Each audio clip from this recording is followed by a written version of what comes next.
Okay, so hi everybody. Here is a quiz for one of my sections, the final exam test, which was a quiz. And then I'm going to go to, I need to download the data. So I go to quiz statistics, let it generate, and then go to student analysis. I don't necessarily need to save this CSV file, but what I do need to do is sort it by ID. Okay, so I will hide people's names so you don't see them. Okay, but it's this SIS ID that you need to save, that you need to sort by. So don't remove any columns, right? Don't change anything. My Excel is set up to pull data from this exactly as it is. Okay, so just click in the upper left, go to Data, Sort. Make sure that your version of Excel is identifying the top row as headers. If not, make sure to click this button, right? If it's not identifying it, you'll see it all shaded in. We want to make sure the computer realizes that that's labels or headers. And then we want to sort by the SIS ID. That's the, not the section SIS, but the regular, just the SIS ID, that one, the third column. That's their ASU ID, okay?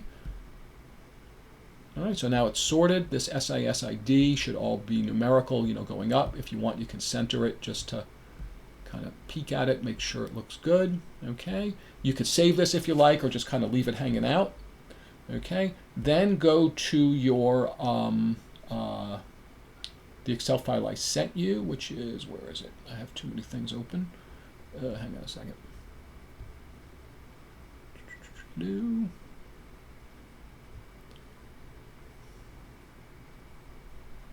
There it is.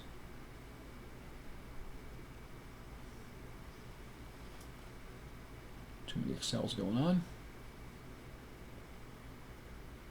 Okay, so what you need to do is, this is the data I sent you guys. All you need to do is, first of all, go to sheet 2. And what you want to do is you want to paste in the data that you just downloaded, okay, just as is. Okay, so you just take the data you just downloaded and sorted. Okay, notice it's all in quantitative order. Let's see, I think I did this twice recently, but anyway, there's the version we just did. There's the sorted version. Okay, so click in the upper left corner, Control C, or on a Mac, I guess it's Command C. Okay, and then go to your, go to the exam analysis worksheet, go to tab 2 or sheet 2. Right now that top row is just huge because that's how it formats things. I'm going to kind of zoom out a little bit just to kind of grab this column and make it a little smaller. But basically what you want to do is you want to, right now I have a bunch of fake data in there. So what you want to do is click on the upper left corner cell, A1, and then just paste, just click paste. Okay, and it'll just bring all your data right in there. Boom, okay? So all the data is there exactly the way you want it. If you want, you can again shrink this row because it's kind of obnoxiously big because it's trying to fit all the header information in there. Okay, so that's set up the way we want it. It's already sorted by SIS ID, so we're good. Okay, next thing you do is go to your own grade sheet, okay, where you keep your data, and make an Excel for yourself with the student's name and their ID, and then their test 1 score, test 2 score, test 3 score. You don't need to put their final exam score. This will compute it for that for you. But you do need to put a 1 or a 0 in these columns if they did the catch-up. So whatever criteria you decided, is this a good enough performance on the catch-up exercises, yes or no. We're not doing like shades of gray here. Okay, it's either yes or no, they did or they didn't. Okay, and so a 1 for yes, a 0 for no. We didn't have a catch-up for test 3, so we're just doing for test 1 and 2. Okay, now when you don't put that directly into the sheet I sent you. Do it on your own sheet because you have to sort that by ID.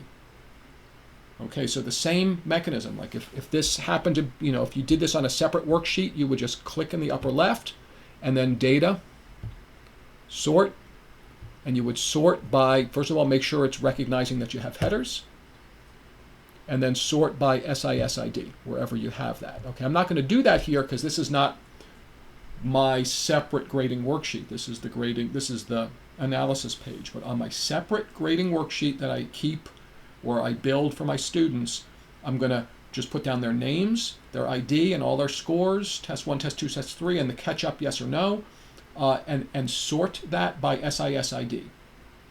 Okay? It's got to match the one that you downloaded from the Canvas quiz.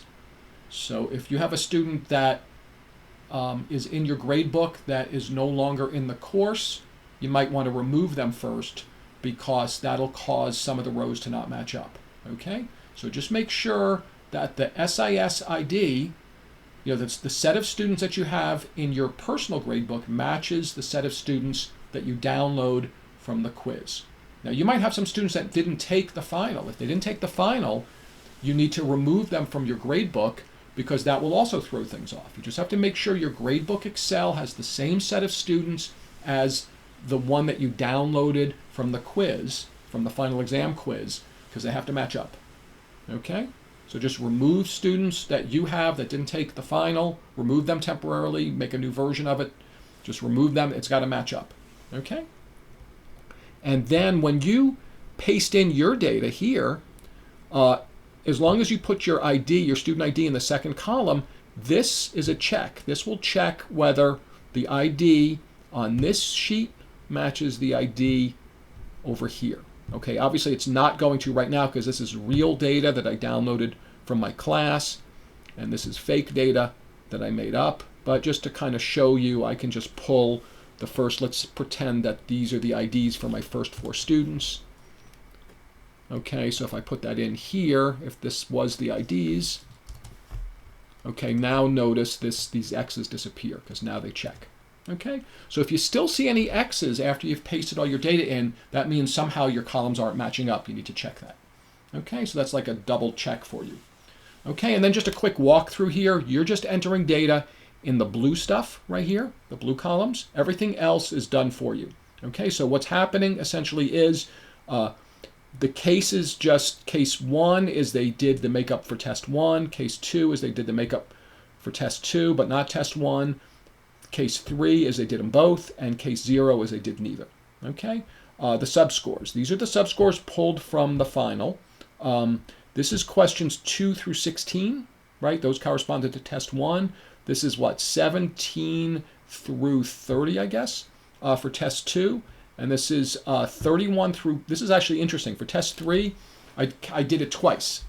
I looked at 31 through 44, which is the 14 questions corresponding to test 3. I did that here. Here's the code for it, okay? So that's 14 questions at 2.3 points each, gives you a total of 32.2 maximum. So I just added up the scores, divided by the 32.2, multiplied by 100, and then rounded it to 2 places, okay? So that's what this is. This guy here is looking at the last 16 questions. That's the 14 directly from test 3 material, plus the additional 2 questions at the very end that had to do with trig identities. The rationale, which I explained in the email, is because if somebody's section did not get that far, I know from the review session, people were saying, hey, my teacher didn't really get into trig identities, so I don't want to penalize those students. Okay, so if they blew the 2 trig identity questions, then this subscore will be higher, right? The first one. If they knew the trig identity stuff, then this one will be higher. Okay, so I took the max of those 2, and that's what I'm entering here as the exam 3 subscore. The max of those 2 possible ways of computing the other subscore. Excuse me. Okay. Then this is just some other stuff. If there's ties, like if their original tests have tie, like the same score, then it lights up over here. Okay, so this is informing me that exam 1 equals exam 3 for the first 2 students, and lo and behold, they do. Okay, I made some extreme cases here just to test various scenarios. Okay, if there's a tie, then you need to examine those cases one by one, because what happened was the way to handle a tie changes depending on the differential between the tied exams and how they did on the corresponding subscore for that section, for that part of the test. And that gets compounded again combinatorially by which case they're in, case 0, 1, 2, or 3. It just became a combinatorial explosion. That's why I'm only getting to this to you at 5 o'clock instead of noon. I just was trying all the combinatorics on it, and it just got to be crazy. So I just said, you know what? If there's a tie, you can deal with the ties. Okay? Just kind of look at them and see which makes more sense for that student. It's not going to happen much. Okay? If you want, you could just nudge them up like 1 point on one, like, or half of a point on one of them to break the tie or something if you want. Okay? But anyway, now, so what's going on is I did this in 2 rounds. The first round right here is comparing, and by the way, this is their final exam score also pulled from the sheet that you pasted in from over here. Okay, so it's pulling the final exam score. Now, so first set of columns here, columns S, T, and U are like column S is just saying, okay, if F2 is 1, meaning if they did the makeup for test 1, then I took the max of their original test 1 score, which is in column C, and then Q, which is the final exam score, because we told them when we set up those catch-up exercises that we replace the test with the final exam score. We didn't mention anything about subscores. So I figured if we did this part of the replacement with subscores, they might yell. Okay? You might make a judgment call and say they do better with a subscore replacement. I'll do that, but I'm just going by what we told them. Okay? So Q is the bulk grade on the final, not the subscore grade. Okay? So I take the max of the test 1 and the subscore if they did the makeup. Okay? Same thing with column T, just does that with test 2. Okay? Column 3 is just simply a copy of their test 3 score because we didn't do a makeup for test 3. Okay? So that's what columns S, T, and U are. Those are applying the catch-ups. Okay?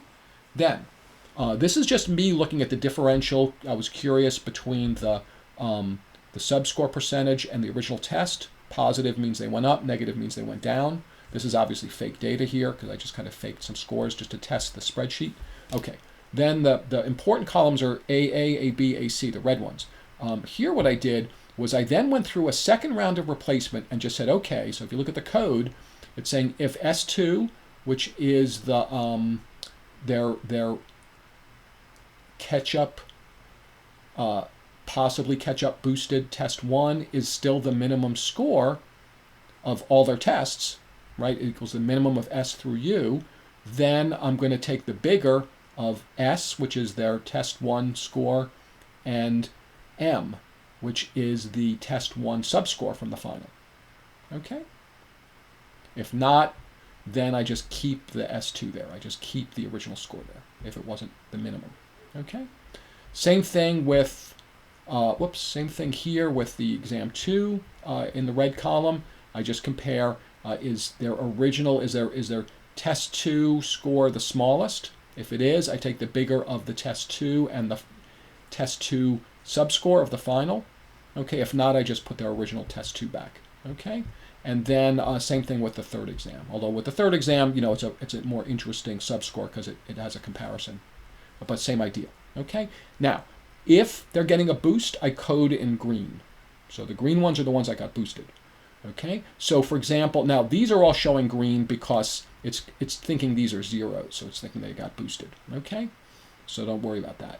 This is the one that you want to think about. So this is an extreme case. This student, I kind of created like the most extreme student here. I just made a student who like did all right on their exams, but then did both makeups, both catch-ups, and then like did super good on the final. In such a case, that person's getting boosted for each of their makeups or catch-ups, and they're getting boosted on test 3 because they bombed it, but then they did well on the final, right? They bombed it, but then they came in on the final and got like an 87% on it. So yeah, that's a little bit more than we promised them. We promised them 2 replacements, but you know what? If somebody did both replacement, both catch-up exercises, that means they participated constantly throughout, and they studied like crazy for the final and did well. I don't mind. It's been a crazy semester. They show knowledge on the way out the door. I'm fine with that. Okay? If you think it's too much, you can always make that adjustment. All right? But anyway, that's how this is working. So you would just use those red scores in your letter grade computations. Okay?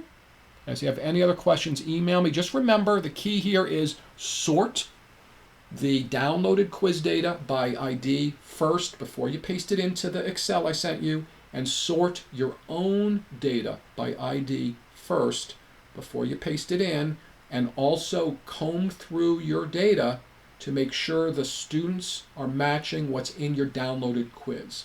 If your downloaded quiz is missing some students because they never took it, you have to remove them from the data that you're putting into this Excel. Okay, because the rows have to match up, and this green column right here is checking it for you. Just make sure that's all empty, no X's. Okay, and that's it. Fun, right? I think it is. Yeah, let me Google it real quick. I have another computer here. Yeah, Google says that's fun. Google says that, complicated multi-layer Excels to compute exam grades while you're exhausted is definitely fun. Okay, I just checked it. And so there we go. All right, so have a good break. Thanks, everybody.